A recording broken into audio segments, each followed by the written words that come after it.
Gone are the days when you could feel good about just picking up a couple red geraniums and some pink wax begonias.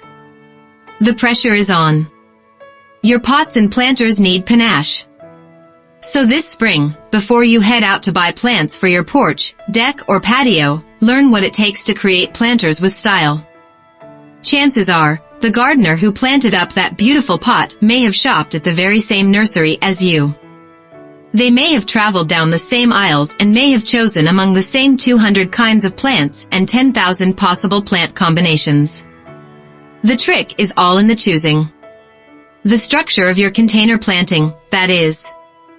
When you're selecting plants in 4-inch or 6 pots, you need to think about their eventual height, shape, and growth habit. Most plants are either upright, broad, or trailing. The most successful container combinations usually include at least one of each form. Start with a tall, upright plant, such as purple fountain grass or a fancy-leaved, dwarf canna lily. Add 1 or 2 broad, mid-height plants such as heliotrope, coleus, African daisies, or dwarf dahlias. Then select 1 or 2 trailing forms, such as ivy geranium, sweet potato vine, bacopa, or licorice plant. Of course, another surefire way to create a strong, architectural statement is to place just one bold plant in the container. Candidates for this effect would include a thick, upright clump of bamboo or the perfect symmetry of New Zealand flax. Consider flanking an entryway with a pair of dwarf Alberta spruce or false cypress. A clump of ornamental grass, such as feather reed grass, makes a bold statement. Or you could focus all the attention on a trailing form. Envision a tall, celadon green urn filled with nothing but a burgundy-colored sweet potato vine. If you fill a window box with shade-loving impatiens and then put it in a sunny, west-facing location, those impatiens will struggle to survive. You will also fail if you try to grow sun-loving ivy geraniums on a shady porch. Think about where the pot will be located and then select plants that will like living there. Plant labels usually list sun/shade requirements. It's also important to combine plants with similar moisture requirements. Desert-loving portulaca won't be happy growing in the same pot with moisture-loving hibiscus.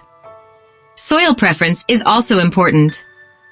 A pot filled with rosemary, bay, and thyme should contain a sandy, sharply drained soil mix that mimics the Mediterranean conditions these plants prefer. Fuchsia, on the other hand, wants a humusy, moisture-attentive soil that's similar to what's found in a wet tropical rainforest.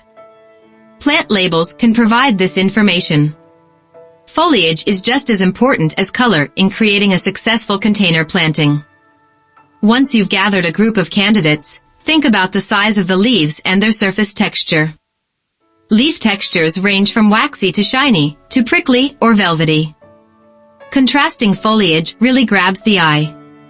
For an exciting texture combination, imagine a hair-like tuft of the lemon-yellow grass known as ogon, with the spiky lime-green succulent angelina, the waxy burgundy leaves of sedum garnet brocade, and the lacy flowers of coral-flying colors diacia.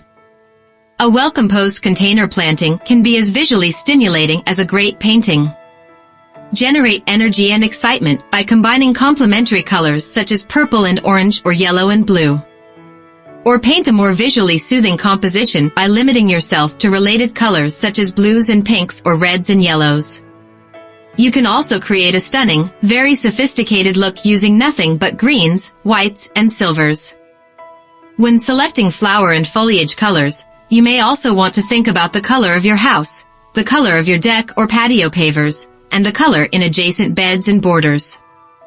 That said, pots and planters present a great opportunity to experiment with dramatic color combinations that you'd probably never dare to use in your permanent landscape.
Thanks for watching.